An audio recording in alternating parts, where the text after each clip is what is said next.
আসসালামু আলাইকুম। গ্রামীণ অ্যাগ্রো আপনাদের স্বাগতম। চারদিকে বর্ষা, পানি থই থই।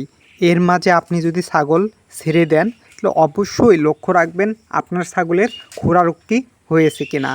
খুরা রোগ হয় ঠিক খুরার দিকে, তার জন্য আগে থেকেই খুরা রোগের ভ্যাকসিন দিয়ে রাখতে হয়। যারা খুরা রোগের ভ্যাকসিন দেননি তারা অবশ্যই খুরা রোগের ভ্যাকসিন দিয়ে নেবেন। বর্ষার এই সময়টি খুরা রোগের আতঙ্ক চারদিকে ছড়িয়ে পড়ে।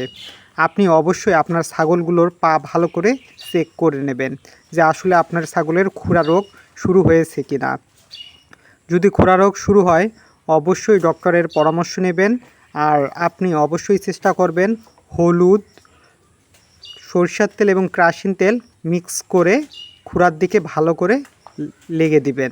তাহলে দেখবেন আপনাদের ছাগলগুলো অনেক সুস্থ। আর বর্ষার মৌসুমে আমরা কাঁঠাল পাতা দিয়ে থাকি আমাদের ছাগলগুলোকে।